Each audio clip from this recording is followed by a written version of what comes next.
Merhabalar, Yeter'in Köyünden Bilgiler kanalıma hoş geldiniz, sefalar getirdiniz. Bugün biraz geç kaldım ama size çok güzel bir bilgiyle geldim.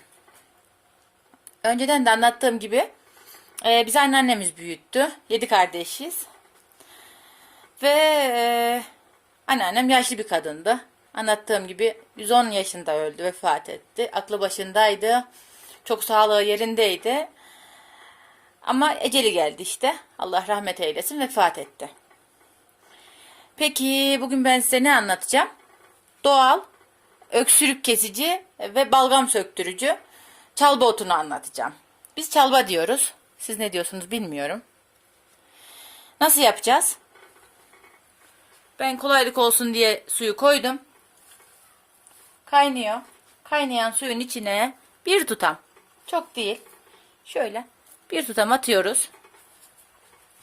Onu 5 dakika kaynatacağız. 5 dakika kaynatacağız.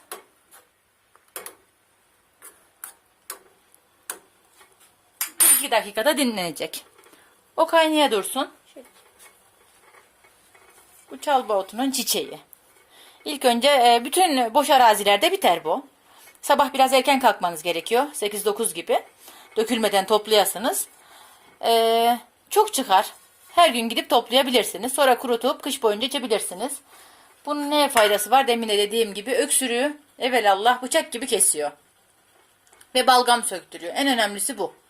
O bağrınızı, döşünüzü tutmuş, boğazınızı tutmuş balgamların hepsinden sizi kurtaracak inşallah. Şu bardağımız.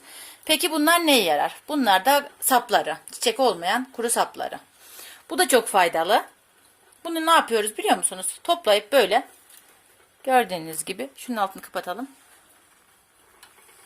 Tamamdır. Onu süzeceğim biraz dinlensin. Bu sapları kurutup bakın buradan bağladım. Asıp kurutuyoruz. Bunları böyle parçalayıp tohumları şunlar. Şöyle bir güğüm alıp güğümün içine atıyoruz. Bu güğümün içinde 10 dakika kaynıyor. Güğümünüz yoksa kaynatabileceğiniz bir şeydi. 10 dakika kaynadıktan sonra bırakıyoruz ılımaya. Ilımaya bıraktık mı? Ilıdıktan sonra inatçı pişikler için bu. Çok affedersiniz ama bunlar çok özel bilgiler. Hiç geçmeyen pişiğiniz mi var? Önce doktora gittiniz. Ve hiç fayda görmediniz. İnşallah görürsünüz. Bu çalba otunun kuruttuğumuz bunları atıyoruz güğümümüze. 10 dakika kaynatıyoruz.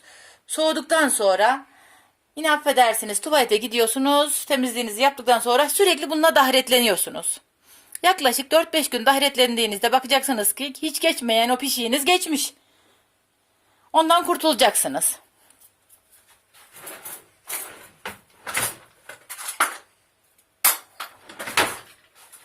Ve şimdi çayımızı süzeceğiz. Bismillahirrahmanirrahim. Bakın ne kadar güzel. Bundan da balgamlarınızdan ve geçmeyen inatçı öksürüğünüzden kurtulacaksınız inşallah. Ama bir şey daha söylemek istiyorum. Şu dibindeki tortuyu içmeyeceksiniz. Şöyle yandan göstereyim ben size. Şu dibine çöken tortu var ya.